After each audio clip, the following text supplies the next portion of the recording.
Hello, hello, Warrior Women. Kara McCoy here, and welcome to the Warrior Woman Over 40 Fit and Lean podcast. Let's chat about progressive overload. Okay, so this is another new thing that's come out. I'm not saying it's not important, but it seems to be everybody's kind of regurgitating the same thing now. Everybody has the same language because we're all kind of following in a group, right? And the latest is you got to train in progressive overload. You got to train them. So I'm on a starter forum for women wanting to get into weight training or they're new to weight training, and they're always asking, how do I build muscle? Well, there's a lot of different factors. It's not complicated. You gotta train with weights. You gotta eat well. You gotta hydrate. You gotta manage your sleep. And a lot of people are saying progressive overload, progressive overload. What does that mean? It means what they're saying is you need to work on getting a little bit heavier every time. And while this is true, you are not going to continue to go into progressive overload with every workout because you simply can't. If you're doing a bench press with 65 pounds, for example, so a 45-pound bar and 10 on each side, right? And then you're adding on, I would only add on like 2.5 on each side because being women, you don't have the same strength as men, and keep adding in. So that's a progressive overload where you want to keep challenging your body, because when you challenge it, the muscles are challenged to grow stronger for the next time. So we're not building in the gym, we're actually ripping muscle down when we train. We're ripping it down so that it goes, oh, well, I got to build up stronger and bigger for the next round because this is challenging to me and I've got to get stronger and bigger. So that is the whole premise. And stronger and bigger means feed well, hydrate well, sleep, manage your stress. And that allows your muscles to heal and get stronger and bigger for the next one. So it's a slow process, but that is the mechanics behind it. But progressive overload, you can't continue to add weight to a bar because you're not going to be able to push 500 or 600 pounds in a bench press, ladies. Power lifters aside, we're talking about us average women who want to get shape and tone, whatever you want to call it. You want to look and feel better. You want to be strong, right? So we do want to challenge our muscles every workout. So there's different ways of doing it. You can change up the exercise routine. You can change up the programming. You can change up the sets and reps. You can do drop sets. You can do pyramids. You can do strip sets. You can do compound movements. You can do giant sets. There's so many different ways of doing it. So variety is the spice of life, but I wouldn't change it up too much because your body's kind of like, what the heck? So I always say stay with something anywhere from 4 to 12 weeks. And here's the deal: if it's working for you, you can stay on it for 6 months. I don't care. For some women, it works. For other women, it doesn't. Either their body just needs more change or they haven't got the focus yet to stay with something, even when it seems boring. Guys, that's part of the job, right? It's part of the job of lifting weights. And so progressive overload is where, yeah, you do want to, but I am topped out, for example.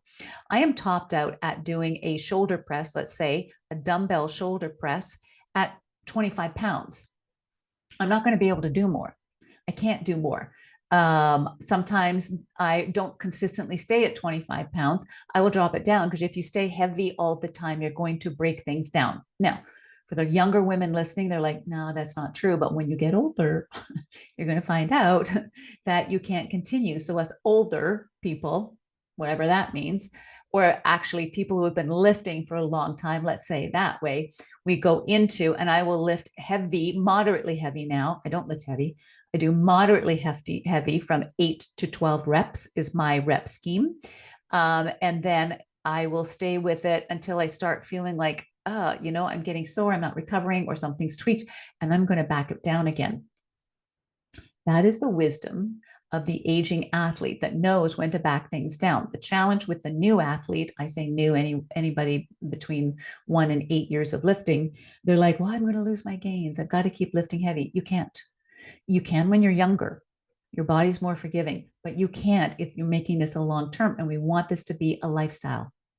It must be a lifestyle because you will lose all the health benefits when you stop.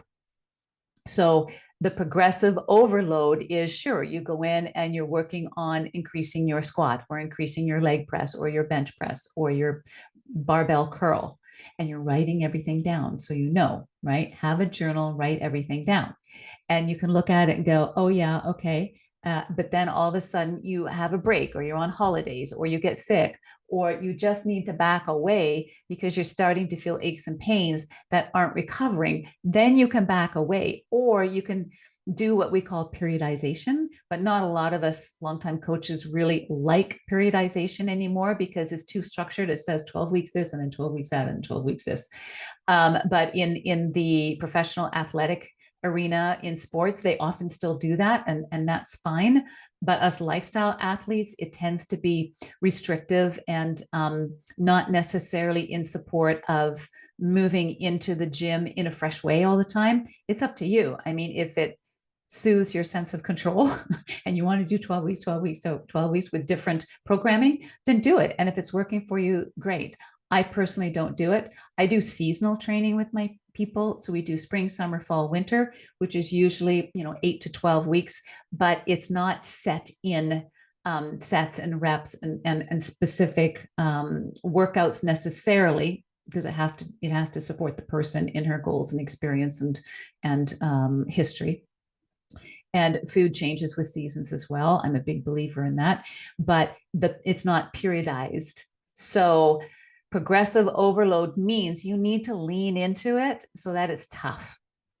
And this is a mindset thing. It's also a biochemistry thing. Some people have they don't have active pain receptors, so they can push a little bit further. Some of us are like really sensitive to pain, and we may not be able to push as far. Our bodies are different, but you want the last few reps to be tough.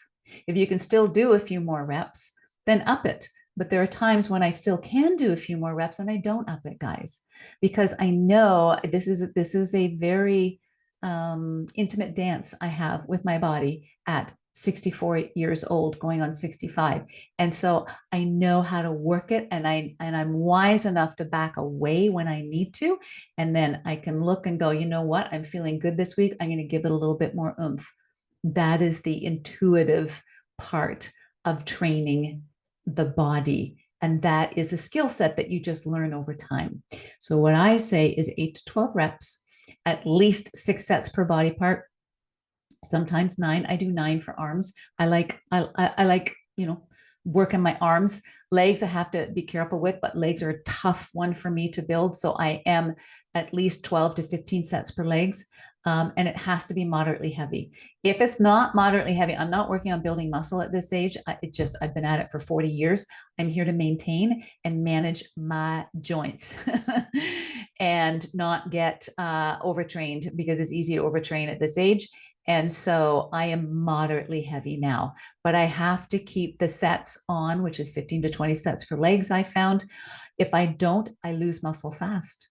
And regardless of how much protein I eat, the fact that I'm on bioidenticals, all of that other good stuff, in my body loses muscle fast if I'm not pushing it. Pushing too hard, and I can't train, I can't recover, and then I lose my gains anyways. So I'm just moderately heavy, guys. So I hope that helps to clarify what progressive overload training is.